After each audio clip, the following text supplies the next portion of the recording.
ఈ రోజే డౌన్లోడ్ చేయండి, మీ ఫేవరెట్ షోస్ చూడండి. ఈ మొక్క డాక్టర్ చెప్పడం నేను వినడం జరుగుతూనే ఉంది. ఇది పోయిందే లేదు, డబ్బులన్నీ ముందరకు పోతూనే ఉన్నాయి. ఆపు నాన్న, నువ్వు అసలు మనిషివేనా? కట్టుకున్న భార్య చావు కోరుకుంటావా? నీ తాగుడికి వేలకు వేలు తగిలేస్తే లేదు కానీ అమ్మ ఆరోగ్యం కోసం, అది మందుల కోసం ఖర్చు పెడితే డబ్బులు పోతాయని బాధపడుతున్నావా? నీలాంటి వాడు భర్త అవ్వడం అమ్మ దురదృష్టం. ఏటే నోర్లేస్తుంది, నన్ను అంటానికి నీకెంతిది?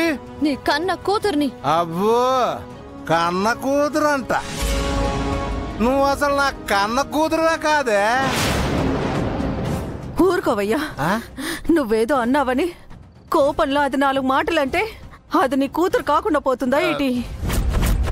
గంగా, మీ నాన్న తాగి వాగుతుంటాడే, నువ్వు వెళ్ళి ఆ గదిలో ఉన్న నా మందులు తీసుకురమ్మా. ఏటే నువ్వు అది నన్ను అన్నేసి మాట్లాడుతుంటే దాన్ని వెనకేసుకొస్తావు ఏంటి? ఇదిగో దాని ముందు ఇంట్లోంచి పంపించేసే. అవసరమైతే నిన్నే తరిమెత్తాను కానీ నా కూతురు నేను పంపిస్తాను. ఊరుకో అమ్మా, నువ్వు ఆవేశపడకు. నాన్న ఏదో ఒకటి అనడం మనకు అలవాటే కదా, నువ్వు ఆవేశపడకు. ఆవేశపడకుండా ఆలోచించకుండా ఎట్టా ఉండగలనే?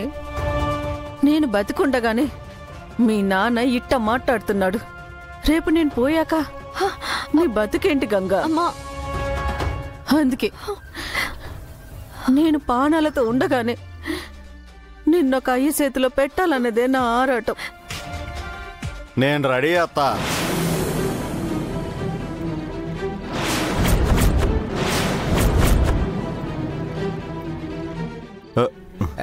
మావా, ఎలా అల్లుడా? ఎవర్రా నీకత్తా? అన్నీ అనుకున్నట్టు జరుగుంటే నువ్వేగా అత్త, నా అత్తవే.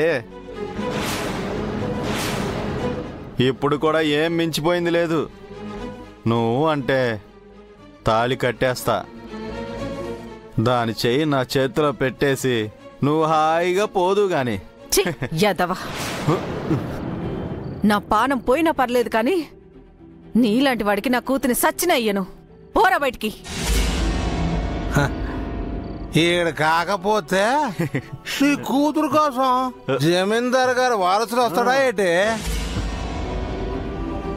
నా మాటిది ఈడికిచ్చి పెళ్లి చేస్తే నీ జబ్బుకు మందులు కొనటానికి డబ్బులు ఇచ్చేది ఈడే, అట్లాగే నా మందుకి డబ్బులు ఇచ్చేది ఈడే. ఇంకోసారి ఆ మాట అన్నావంటే నిన్ను నేనే చంపేస్తాను. వసే పిచ్చిమాలోకం, నువ్వు నన్నే చంపుతావులే గానీ ఇగో గంగా, ఈడు అప్పు తీర్చడం జరగని పని.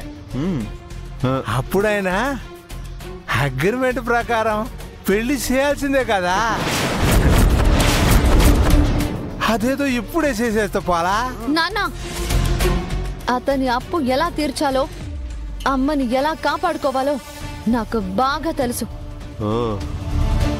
వీడి డబ్బులతో అమ్మ కోసం మందులు కొనడం కూడా అది పాపపు సొమ్మే అవుతుంది. ఏయ్, పోరా బయటికి. ఈ ఎసురులు పొగర్లు ఎన్ని రోజులు నేను చూస్తాను. ఎప్పటికైనా నీ మెళ్ళో తాళి కట్టేది నేనే. గుడ్ నైట్ గంగా, వస్తాను మామా. జాగ్రత్త అల్లుడా. అమ్మా, నువ్వు లోపలికి వెళ్ళి మందులు వేసుకో.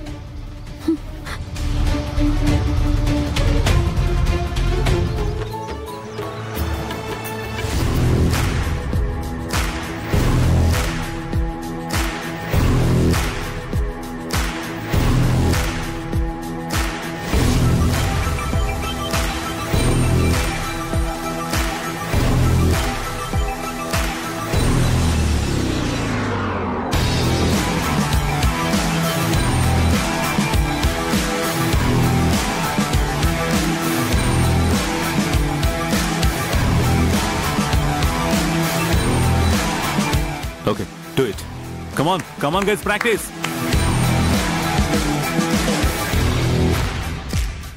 నమస్తే సార్. నమస్తే. నువ్వు వచ్చావేంటి? గంగ ఎక్కడా? అది మరి సార్, గంగకేమైనా ప్రాబ్లమా? ఏమో తెలియదు సార్. తను మీ అకాడమీకి క్యాన్సర్ డెలివరీ చేయడానికి ససే మీరా రానని చెప్పింది సార్. వేరే ఆఫీస్కి తీసుకెళ్ళింది సార్. అందుకే నేను వచ్చాను. ఏ దేనికంట? ఏమో సార్, నేను అడిగినా చెప్పటం లేదు. వెళ్ళొస్తాను సార్.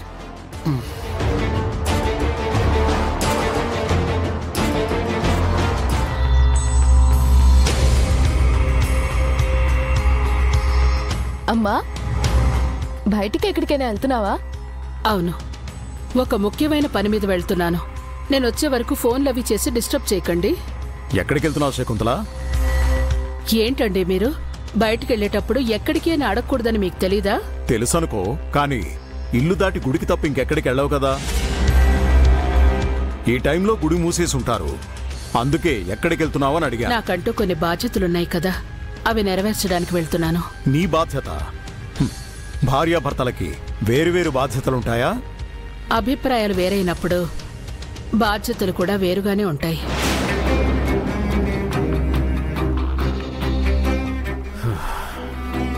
అయినా మీరు పట్టించుకోవాల్సిన బాధ్యత గురించి మీరు పట్టించుకోవట్లేదు.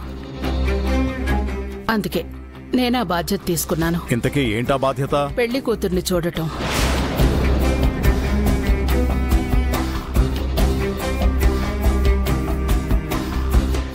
You mean marriage looks? For who, akka? రుద్రకి.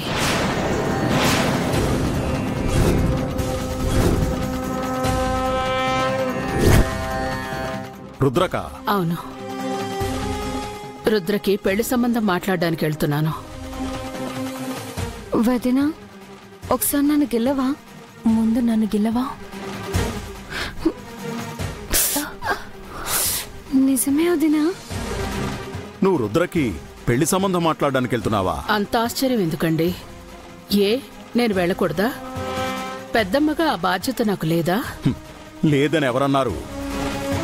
కానీ అసలు రుద్రతో మాటలు లేని నీకు రుద్రకి పెళ్లి సంబంధం మాట్లాడడానికి వెళ్తున్నావంటే నాకు చాలా ఆశ్చర్యంగా అనిపిస్తోంది. కుటుంబం అన్నాక కలహాలు మామూలే. అలా అని బంధాలని బాధ్యతల్ని దూరం చేసుకుని ఉండలేం కదా. మాట్లాడకుండా ఉన్నంత మాత్రాన ప్రేమాభిమానాలు లేకుండా పోవు. ఇంతకీ ఎవరితో సంబంధం మాట్లాడడానికి వెళ్తున్నావు? జరగబోయే పనులు ముందుగా చెప్తే జరగవు అంటారు. నేను వెళ్ళి మాట్లాడి అన్నీ కుదిరిన తర్వాత వివరాలు చెప్తాను. ఏదైనా మ్యారేజ్ బ్యూరోని కాంటాక్ట్ చేశావా? చెప్పాను కదండి, ఇప్పుడే వివరాలు చెప్పను. నేను అనుకున్నట్టుగా అన్నీ కుదిరాక చెప్తాను. వెళ్ళొస్తాను.